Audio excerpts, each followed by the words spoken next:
Welcome to Linda's Corner. My name is Linda Bjork, and today we're going to be talking about suffering and having an expectation gap. I'm honored to welcome special guest Jim Barnard. Jim is a pastor, the founder of Tiller Coaching, and the author of The Suffering Guy. You can reach Jim at his website, thesufferingguy.com, and I'll include a link in the show notes. Welcome, Jim. I'm so glad that you could join with me today. Linda, thank you. I'm so excited to be here. Really appreciate you having me. I am really looking forward to this conversation because it is real and it is deep and it is going to be touching things that a lot of times we don't talk about. We keep this kind of hidden, I guess. And I think in order for people to really understand your message, first they need to hear your story and your experiences and your journey with your lovely wife. So would you like to start there? Yeah, that's a great place to start. You referenced the book. It's called The Suffering Guy, and it's the title I never wanted. I never wanted to be a suffering guy. Of course, none of us want to. All of us spend our days and our effort trying to avoid suffering, and it's just happened. You know, it's part of life. Not 100% of us are suffering currently, but 100% of us will suffer at some point. And so my story of suffering starts when I met my wife, Alicia. We have been married for 15 years. And oh my gosh, Alicia is the best girl in the world. She's awesome. I love her so much. We dated for a year and a half. And I just quickly fell in love with her, like her love for God and how smart and strong-willed she is. And I was like, oh my gosh, this is perfect. Like, what a gift to find this amazing girl. And we had this really short engagement, 10 weeks long. There were some venue issues and stuff, but really I like to tell people that I believe that God had a plan. He understood what was happening. And so 3 months into our marriage, Alicia got really sick. And at first it just seemed like maybe she just had the stomach flu or something. She was just vomiting a ton. And I was like, okay, you're going to be fine. Give it a few days, maybe a week. And after 10 days, maybe 2 weeks, it really started to like set in that this wasn't going away. This wasn't a bug. This was something really serious. And so we started to panic. We went to the emergency room. We went to a bunch of different doctors. We met this one GI doctor who was just really kind and so grateful for him. He was just really willing to listen to us. And he said, man, I feel like there is a major problem here that like we have to do some intense testing to try to figure out exactly what's going on. And I'm afraid that maybe we don't have all the best tests here. So why don't we send you up to the Mayo Clinic? You know, they've got all the world-class stuff and amazing doctors. And so, Linda, it felt like the honeymoon came to a screeching halt. You know, like months 4, 5, and 6, Alicia was up at the Mayo Clinic in Minnesota, which just feels cruel. I don't know why they send sick people to Minnesota in the middle of winter, you know, but that's what we found ourselves in. And I couldn't even be with her most of the time because I had spent all my vacation time on, you know, the wedding and the honeymoon, and, you know, there just was not much time left. So we went up there together for the first initial meeting, and this doctor, you know, kind of got some of the history out of the way, like, tell me about your family, tell me about your history, you know, and then she got the schedule of all these terrible tests that she was going to have to take, just awful things that were like called anal rectal manometry and biofeedback and sweat tests and just hard, emotionally draining, embarrassing, challenging tests. And Alicia fought through it for these 3 months. And, you know, she met a doctor there that was like, oh, I totally know what's going on with you. It's a disease called Ehlers-Danlos Syndrome. If you've ever seen a contortionist, someone that can bend their joints in any direction, they've got that same disease, but it's located in their joints. We jokingly refer to that as the cool version because you've got some cool like party tricks. It's still very painful, but Alicia's version is located in her abdomen primarily. And so all of her GI tract has no muscle tone to push food through. So what was happening was she would eat something, it would get clogged, And then anything else she would eat, there would just be no room in the inn, and she'd just be vomiting for hours a day. Poor thing. Eventually, a lot of her core organs had prolapsed or fallen out of place. Like this disease can be really serious. And so we're going through this process, and eventually at the end of the 3 months, she's got her final appointment with the managing doctor, that doctor that we met with, right off the bat. And each appointment was 15 minutes long, like kind of firm 15 minutes, because the Mayo Clinic is a machine. There's thousands of people that they see every day. So they can't just be like, all right, well, let's hang out for however long. It's like, got to be really efficient. So I came back up for that last appointment, and the doctor walks in and says, all right, Alicia, here's the thing. I think that you're a ruminator. And I'm like, what is that? I don't know what that means. I've never heard of that before. And I'm not very smart. Alicia's the smart one of the family. So she got it way quicker than I did. And so she starts kind of coming after this guy and saying, like, I'm sorry, do you think I'm crazy? Like, do you think I'm nuts? He's like, no, not crazy. I just think that you've got some things in your past that you haven't quite dealt with, and it's causing you to have some physical issues. And she's like, well, what?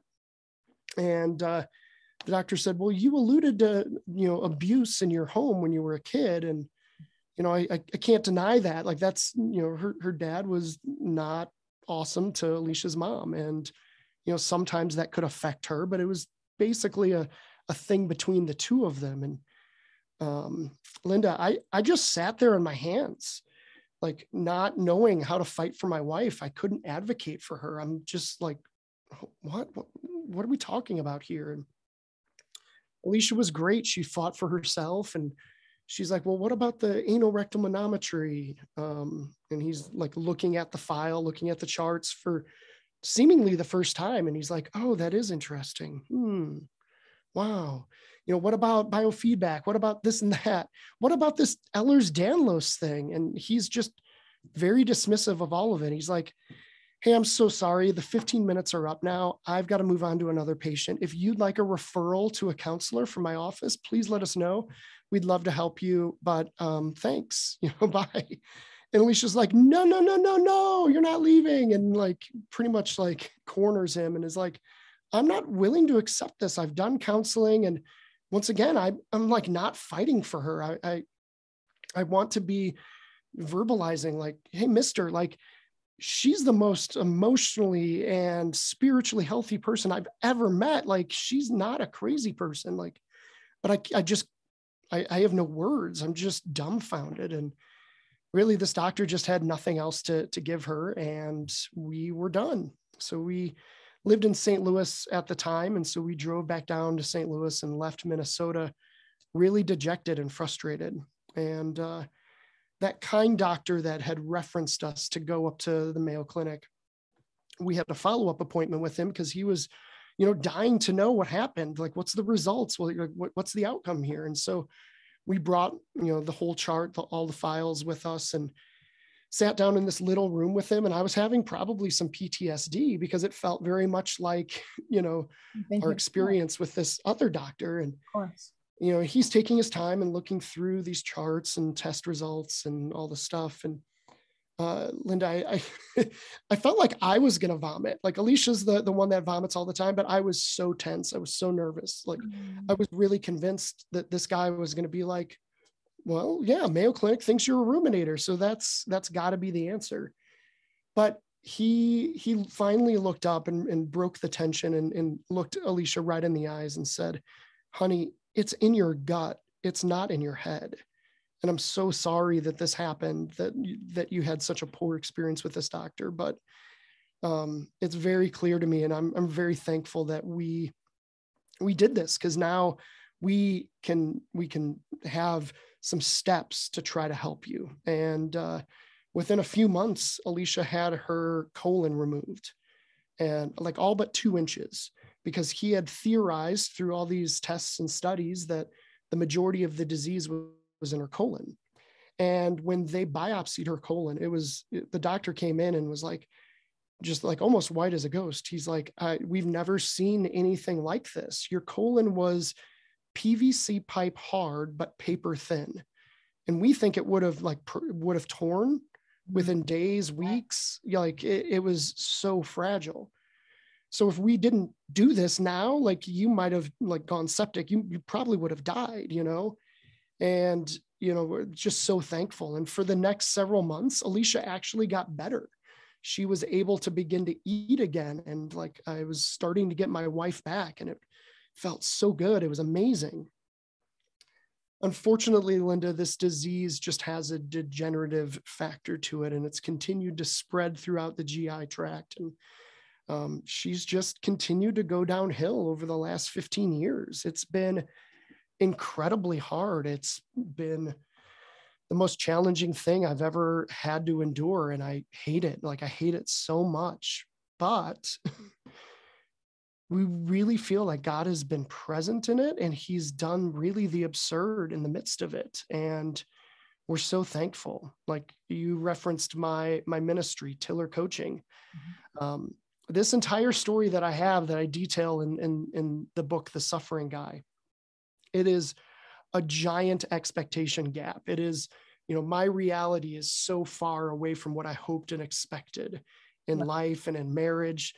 And that gap, that expectation gap, is a place of disappointment and dissatisfaction and distress. And I know those things all too well. Like, this has been really hard and painful.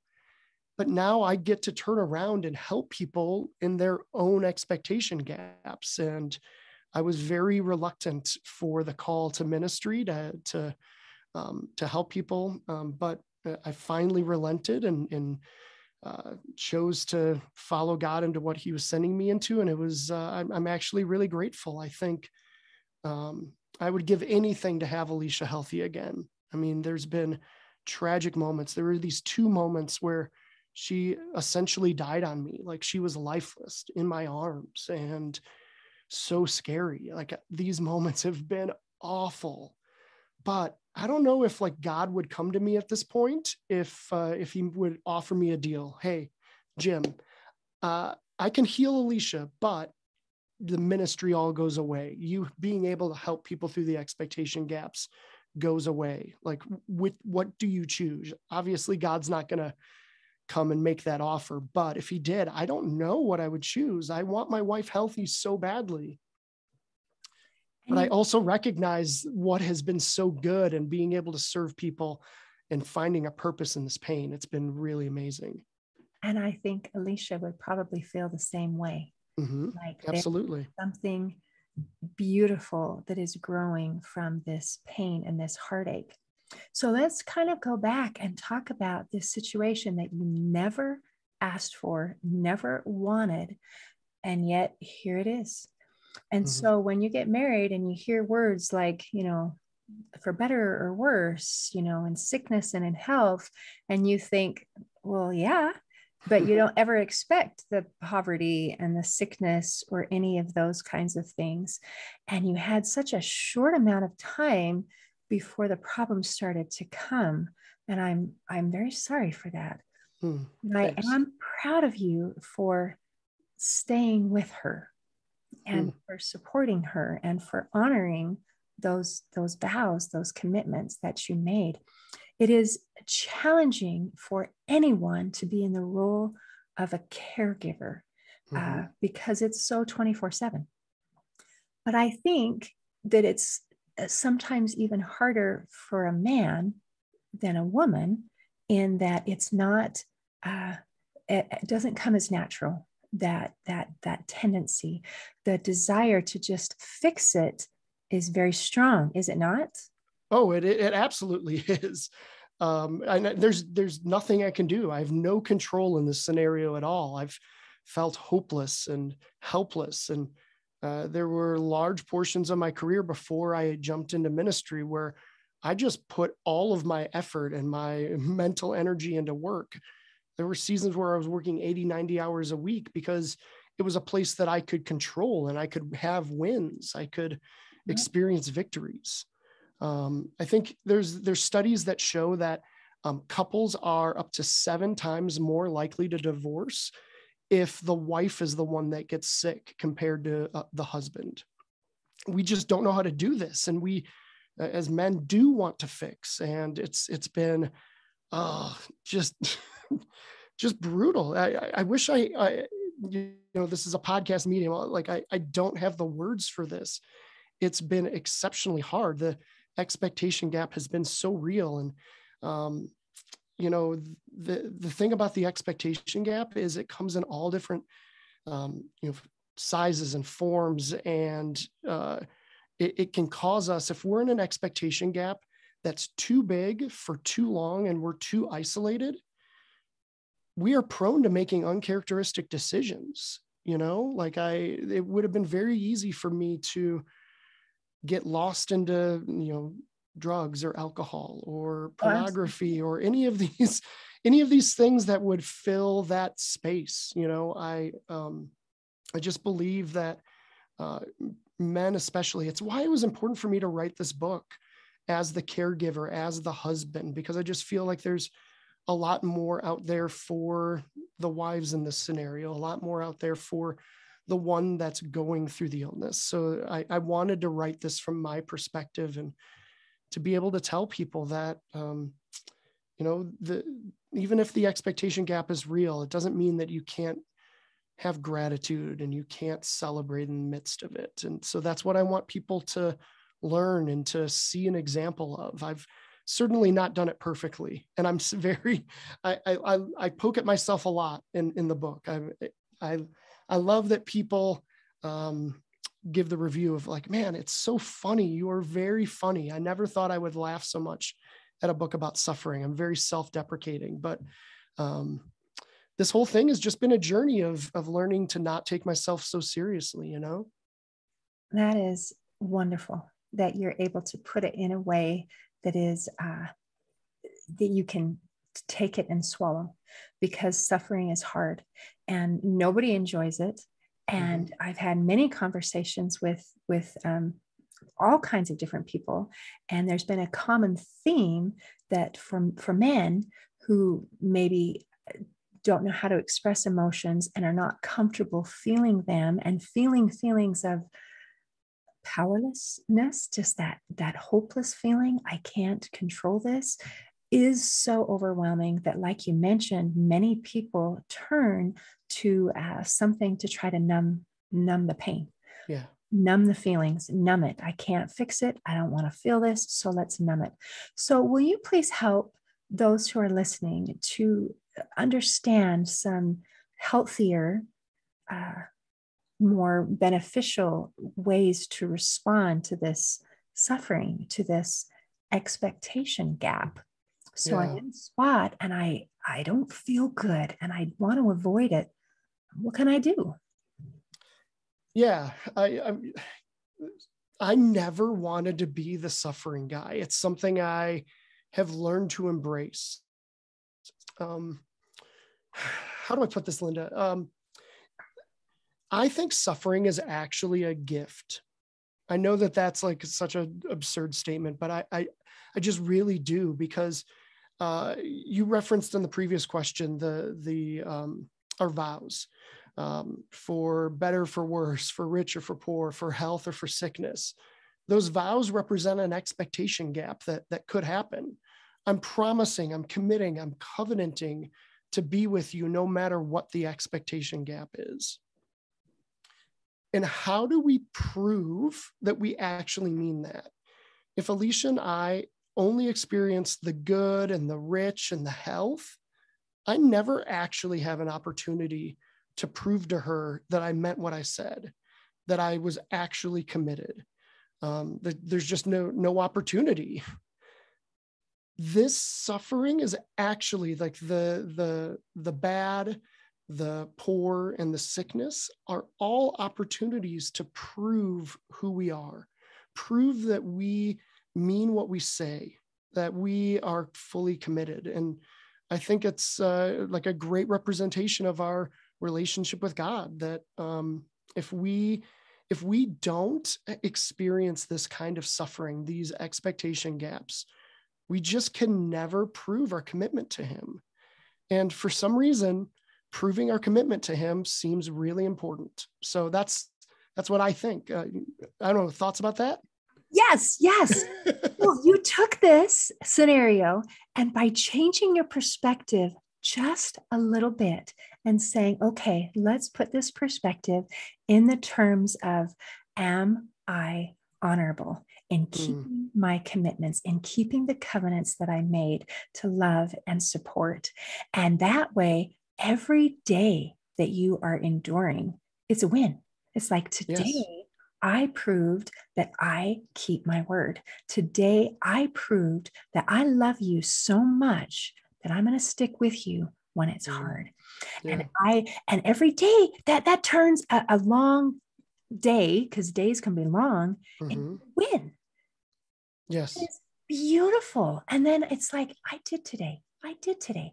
You can write in a success journal, today I endured another day. I was successful in keeping my word. I was successful in supporting my wife. I was successful, because I think the way that we view things is so important. Where if it feels like, okay, I failed today because I did not cure my wife.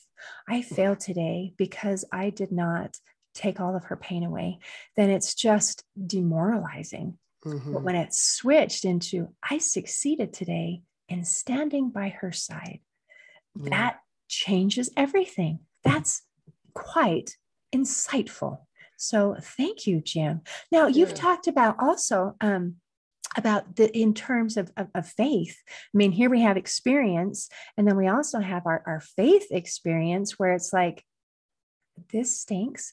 And just, our experiences are different, and what you're going through and what I am. But I have a beautiful grandson who was diagnosed with cancer at age 5 months. And one of my nieces, she said, as we were in communication, she said, and that's why I don't believe in God. Oh no. Okay. And I'm not sure why she offered that, if that was supposed to be comfort or what the intent was, but you can totally see the rationale. It's, if there was a God, then there wouldn't be suffering. And so when we're in these situations where we're experiencing suffering and trying to keep our hope and our faith afloat, what kinds of things can you give to that? Well, first of all, wow, that breaks my heart that you guys are going through that, and this was the response of a sweet little girl. So one thing is like, God gave us a little boy, right? And this is a crazy story that we don't have enough time to share it, but we have a son when it was impossible. It was a total gift from God, and he's now 11 years old. And I want so badly for him to learn a different narrative. I want him to know that, because it's very easy for us in our like finite minds to say, well, if God's good, why does he allow bad? Like it's almost like an equation. It doesn't add up. It doesn't make sense. But God doesn't work on that kind of economy. He doesn't work in that way. I want Anderson to know that it's not about the circumstances here. It's about the relationship with him. That the suffering that I've experienced, like these last 15 years, have been like just awful. I wish I had better adjectives. It's just been terrible. But it's caused me to confront the realities of like, okay, is there a God? Does he love me? What is he about? All these things. And I found myself being pushed closer to him, closer to hope. I think we walk a path, well, like one of two pathways. Either like, and all of our pathways start at suffering, but do we walk a pathway of endurance and character, which lands us in a place of hope? Or do we walk a different pathway that's, suffering leads to bitterness, which leads to doubt, which leads to hopelessness? Like, I don't want to be a part of that pathway. Like all of that sounds bad. Like maybe it's naive of me to just land in this pathway of hope, but I really believe it. And I'm not losing myself in the process. So I've just seen God move in so many absurd ways. It's why it was important for me to write the book. Like when I say absurd ways, like absolutely unfathomable ways. He's done crazy things. So I'm going to choose to try to endure. I'm going to choose to let the suffering build my character. I'm going to choose to move closer to hope every single time. Now, I say every single time, but there's some days where maybe the win isn't so much of a win. I'm just kind of hanging on by like the skin of my teeth, like I'm hanging on with my nails. And, that's okay. It really is. But if I recommit myself to this path of hope, it's going to work out in the end. I just absolutely believe it. And so that's what I want Anderson to know. And that's what I want him to believe, that it's not about just good versus bad and, like what God does and what God doesn't do. It's about us choosing to move closer to him. And this is an opportunity to do that. And I love that you talked about what this does for you. And it's interesting as you talk about, I have a choice to go this path or this path. And you said, I might be naive. And there are people who might say, well, if you looked at the facts, but we say, here we are. What is the result of this choice? One is peace and hope.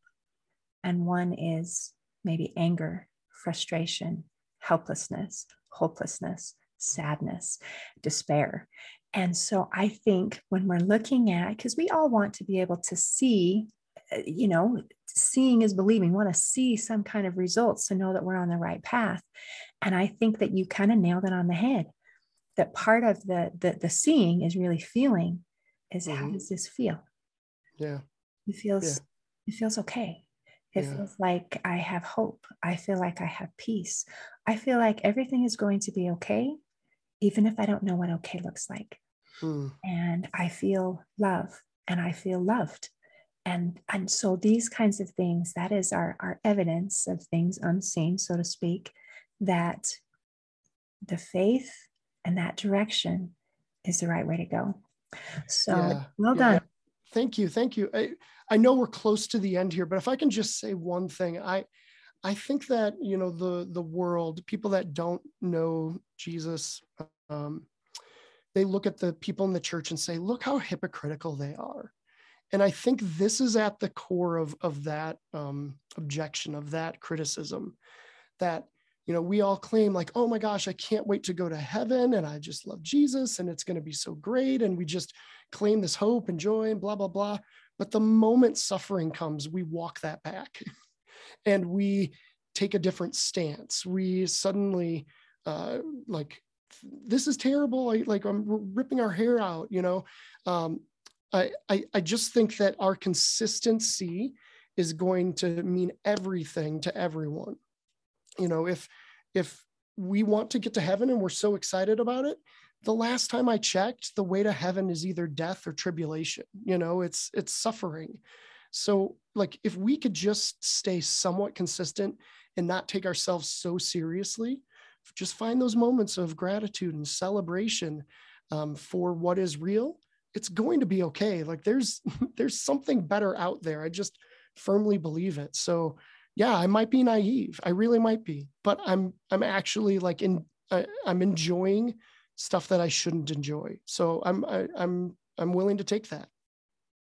That is amazing to be able to have that kind of perspective as things are going through, that it's going to be okay. It really is. It's going to be okay. Yep. That's right. Linda, thank you so much for letting me share my story. This was awesome. Thank you. Thank you for sharing. And not only sharing, but thank you for being and showing this example, because it matters. And as we've talked today, you have a story of suffering, and this is long suffering. And I have stories, and everybody has stories. Our stories are different, and those feelings are very similar. And that makes it relatable. And when people say, Jim is going through something hard and he's doing okay. And I even love that you mentioned that not every day is okay, because I think if we have that expectation, we're going to be disappointed in ourselves, and we need to be compassionate, because hard things are hard. Yeah. And if we're not awesome 24/7, that's okay. Yep. Tomorrow is another day. But when they see you and see how well you're doing, I think it gives other people courage to be able to handle their challenges. So I really appreciate you. Yeah, thank you. That means a lot. I want to be a consistent person. I'm not as consistent as I want to be, but it really is important for me. Well done. Well, thanks for visiting with me today, Jim. Yeah, thank you, Linda. So good to be with you. In closing, I'd like to share a quote by John C. Maxwell. He said, "Disappointment is the gap that exists between expectation and reality." If you are experiencing an expectation gap or suffering, please know that you're not alone. And I invite you to search for those bits of sunlight that shine through the clouds. See you next time on Linda's Corner. Thanks for listening. If you enjoyed this episode of Linda's Corner, please share and subscribe to help us reach new listeners. I also invite you to check out my nonprofit, Hope for Healing, at the website hopeforhealingfoundation.org for free ebooks, free audiobooks, and other free resources to help increase happiness, build confidence and self-esteem, strengthen relationships, manage stress, and calm feelings of depression and anxiety. I also invite you to grab a copy of one of my books, like Crushed, A Journey Through Depression, or Amazon bestseller, You Got This, an action plan to calm fear, anxiety, worry, and stress. See you next time on Linda's Corner.